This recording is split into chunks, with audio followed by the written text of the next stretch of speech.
Hi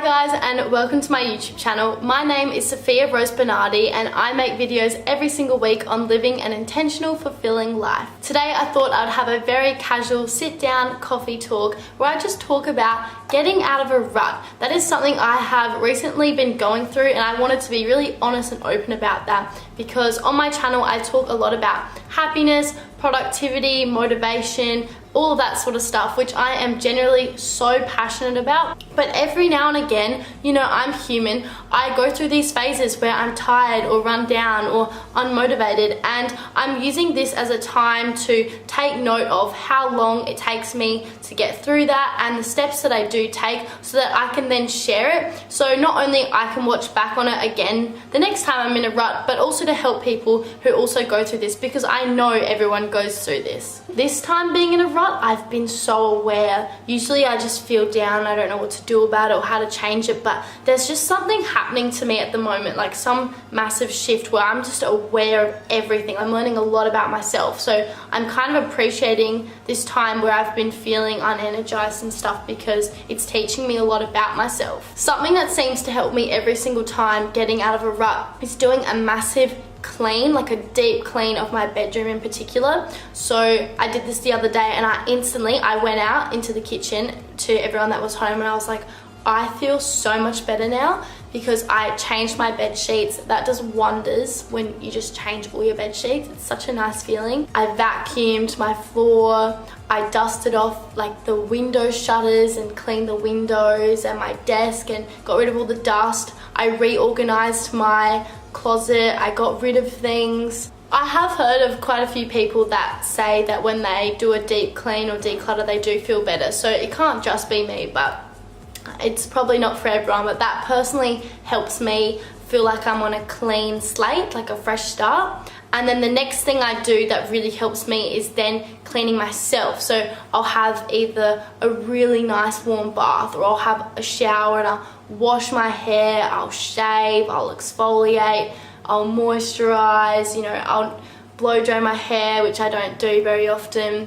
I'll put on a mask, I'll cut my nails, like all those little things, just so I feel like my physical space has had like a bit of a detox, and then so has myself, if that makes sense. I just feel so much better. And then especially then going to bed that night in clean bed sheets, knowing you were clean, it's just such a good feeling. Something else that has really helped me this time is doing a bit of a digital detox. So I've deleted Snapchat. I don't think I'll ever get it back again. Who knows, I could change my mind, but at this present moment I do not want Snapchat back again. And that's just a little thing, like it's just deleting an app, but like it still consumed a lot of my time before deleting it because I would get Snapchats all the time. So I got rid of it and I feel so much better. There was no reason why Snapchat, it's just I didn't really care about it that much, so I got rid of it, which has been really nice, just to not be on my phone as much. Like I rarely check my phone now, only if I get a message. I'll just check it when I have time.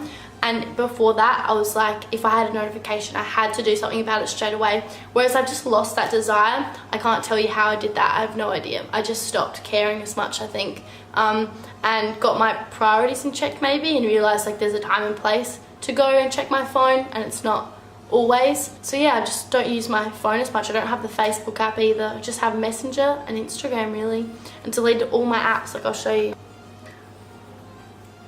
So this is the only page I have. Those are the only apps, and that's it. So I don't even have a page, so I have nothing to distract me on my phone. The biggest distraction is Instagram, but I have set a little limit on Instagram, so after half an hour Instagram will tell me you've been on for 30 minutes today, and then I get off. So I would say that has played a big part on just, you know, resetting myself, so I can focus on other things, because I think when you go through a rut, I don't really know, but I think it's just like when everything's really overwhelming or you're lacking purpose. And for me, I just had too much going on and I didn't know how to balance other things in my life. So I was focusing a lot on work, and still am, and then I wasn't focusing as much on my personal development time or reading or resting, and that's when it takes a toll on you, and then you crash and burn, and I don't like crashing and burning at all. So I think that's how you get into a rut. So eliminating some things from my life that weren't that important, that I was making a priority for some reason, has helped me to slowly get out of a rut. Is just when you're focusing on less things. So I guess that's where the minimalistic approach comes into it, because I just focus on what's important and nothing else. The next thing that plays a massive role for me in getting out of a rut is listening to podcasts, reading personal development books, and watching YouTube videos. When I say watching YouTube videos, it's not just like for entertainment. I watch motivational, inspiring speeches by the most successful people in the world, like Tony Robbins, and I just get motivated by listening to their advice and their enthusiasm and their passion. And that's what gets me out of a rut, is listening to all of that, because I then get into the same mindset as them. Once I've listened to enough successful people on YouTube, there's so many motivational speeches out there that I love, and I just go through my liked videos and watch them, or search up something specific like how to get out of a rut and listen to everything really inspirational, and it helps me so much. So that's why I personally share things on YouTube, because YouTube has helped me so much. So I kind of want to return the favor to other people, like share my knowledge. Like the more motivational, inspiring, happy, positive knowledge out there, the better. Like I don't think you can have too much of that. But yeah, podcasts really help me.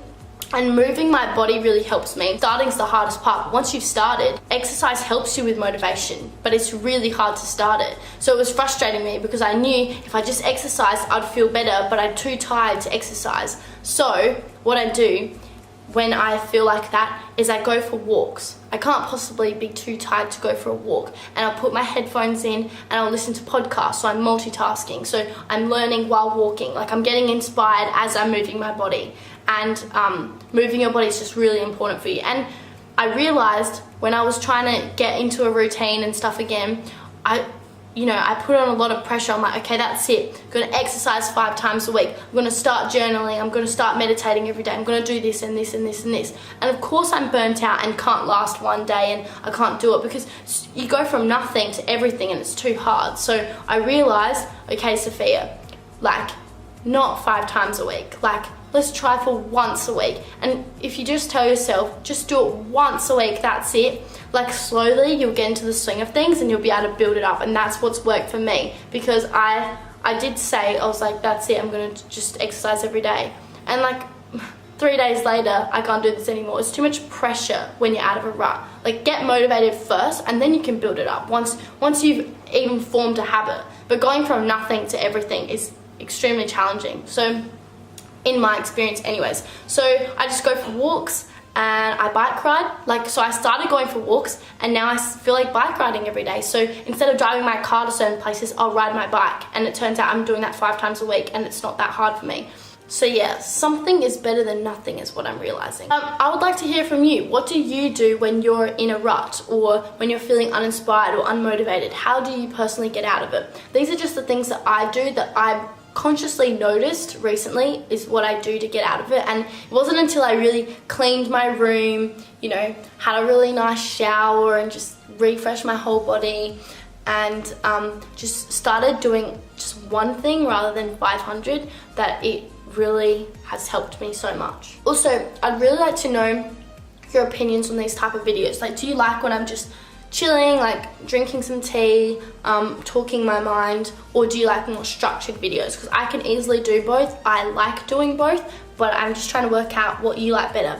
Personally, what I do when I'm listening to videos is I'll put it on my computer and I'll just clean my room, or I'll be doing something else, which I don't always do that. Sometimes I like to sit down and focus just on the video, but a lot of the time I just have it playing in the background. I just like listening to someone's voice while doing other things, whether it's cleaning or ironing or dishes or whatever, I just like listening to it in the background. So if you like, these videos could get quite lengthy of mine, so maybe like do some drawing while you're listening to me, or fold your clothes up, or like clean your room and stuff, and just listen to me in the background. That's what I do, and I really like that, because I'm focusing on that but also getting stuff done at the same time, and that's kind of what I like.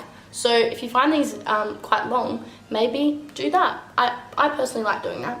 But yeah, so how to get out of a rut. Do a mental and physical detox.